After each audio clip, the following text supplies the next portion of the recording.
Assalamualaikum. Haha, ketemu lagi bersama saya dengan Tatro biru. Pokoknya Tatro aja ya, Bu. Saya bukan Ustad loh, bukan Kiai, tapi Tatro, Ustad Kresek Biru. Sedikit mau memberikan referensi saran kepada ibu-ibu yang sedang banyak utang. Ya kan? Banyak utangnya kan? Oh saya mah enggak Ustadz, suami saya tuh yang banyak utang. Ya gara-gara ibu punya kreditan sama arisan ya kan. Makanya suaminya banyak utang sana sini. Suaminya ngasih uang per bulan sekian juta. Kita kebutuhan perabot banyak yang pecah. Baju juga kurang, baju anak, akhirnya kita kredit sana kredit sebelum belanja online. Gitu kan. Akhirnya suami kan nggak tahu tuh karena ibu gak bilang.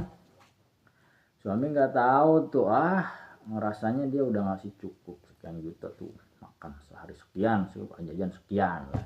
Taunya kita kredit sana, arisan sini, arisan sana. Kalau ada yang ngajakin ibu-ibu yang lain kita tolak, nggak enak, nanti kita nggak ditanya, nggak ditegur, nggak ditemenin, ya nggak ada teman buat gosip ya kan. Ya akhirnya kita ikut arisan sana, arisan lemari, arisan baskom, arisan panci, kreditan macam ya kan. Nah, tapi jangan sampai tergoda bang emok ya gue ya. Nah ini solusinya ya ibu. Yang pertama adalah ini menurut bukan tentang es ya. Ini ya udah saya alami, udah keluarga saya tidak alami. Satu adalah berhenti berkumpul-kumpul dengan ibu-ibu lain dengan tujuan selain yang penting-penting. Misalnya bukan ngaji, misalnya bukan karena ada hadiran pengajian, itu berhenti karena godaan wanita itu besar. Nah itu loh yang godaannya besar, itu yang membuat rezeki seret tuh Bu. Terutama ibu-ibu, yang namanya ibu-ibu kalau udah keluar walaupun gak punya makeup tetap kan gak betah kalau gak dandan rapihin ya kan. Nah itu lihat sama tetangga lain laki-laki atau mbak-mbak atau om-om tertarik sama kita, itu udah ngurangi atau mewarisi fakir, atau itu bisa membuat kita itu sulit rezekinya ya Bu ya. Nah, gitu ya. Itu dihindari tuh Bu. Ada temen nge-WA, Bu yuk kita masak bikin acara begini-gini, kalau bukan yang penting silaturahmi, bukan karena ada pengajian, sebaiknya hindari Bu ya.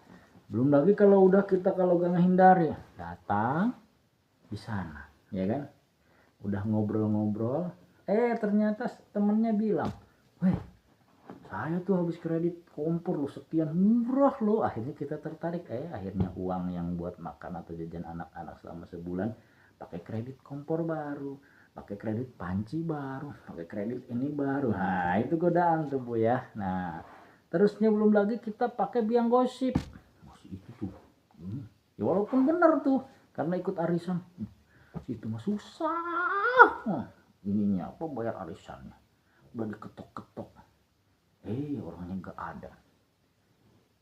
Pas saya lihat ternyata ada, susah ini gosip.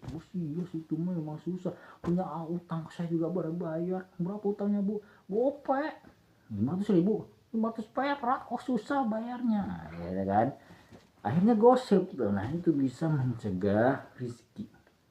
Nah belum lagi kita kalau ikut kumpul-kumpul gitu main ke rumah teman kita sama-sama, ibu lihat isi rumahnya, wah lemarinya bagus, modelnya udah model terbaru, sambil pamer kan ibu-ibu, namanya ibu-ibu kan tetangga kayak teman kita itu, ini keluaran terbaru loh Bu, sofanya juga. Akhirnya di hati kita pengen, udah pengen gitu kan, kita ngelihat keadaan laki kita yang buat resiko sehari-hari aja ngek-ngekan lah ibaratnya gitu. Akhirnya yang ada kita ngambak,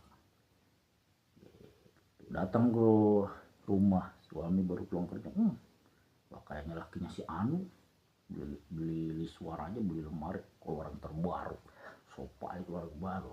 Lakinya kaget, baru datang lo diomongin begitu, besoknya dia kerja nggak semangat Bu. Aturan kalau kayak ngojek atau dagang dia, wah begini manggul dagangnya atau ngojeknya juga hati-hati. gara-gara diprotes datang ke rumah. Itu jadi nggak fokus, lemas, juga termasuk yang mengurangi rezeki kita, mencegah rezeki kita ya. Jadi baiknya ibu-ibu adalah di rumah, kecuali ya buat pengajian dan ya ke warung atau mau gimana kan, usahakan meminimalis pergaulan yang belum penting. Bukan kita memutuskan silaturahmi kepada teman, ya boleh aja gitu. Nah termasuk WA grup, enggak katanya saya mata nggak pernah ke rumah teman gosip-gosip, cuma di WA grup aja. Sama di WA grup juga difotoin tetangga kipas angin baru, rumahnya pakai AC dipoto, wah saya begini, akhirnya panas sama aja gitu kan ya. Jadi itu untuk pertamanya, hal yang pertama itu. Yang keduanya, ibu baca sholat duha, harus yang namanya tirakat, puasa sholat duha, doakan gitu, banyak istighfar dan banyak sabar, dan niatkan qanaah, siap menerima pemberian suami dan mendoakan suami dilancarkan. Mudah-mudahan suami usahanya dari jalur yang halal gitu diselamatkan gitu ya. Masalah tetanggamu begini mau begitu, jangan hindari itu iri-iriannya begitu ya. Kita itu meneladani Rasulullah, Siti Fatimah Zahra dan keluarga-keluarga Nabi itu dalam berumah tangga maupun dalam mencari rezeki dalam apapun. Jadi jangan sampai terlalu di medsos juga tuh kayak tiktokan begini, kurangi pokoknya, itu bahaya itu ya. Itu bisa mengurangi rezeki kita, apalagi pengen ikut-ikutan viral, itu makanan buaya, muka kita, body kita diliatin di tiktok itu sama garangan atau buaya-buaya darat, itu ya bikin dosa ya. Oke ya Bu ya, wassalamualaikum warahmatullahi wabarakatuh.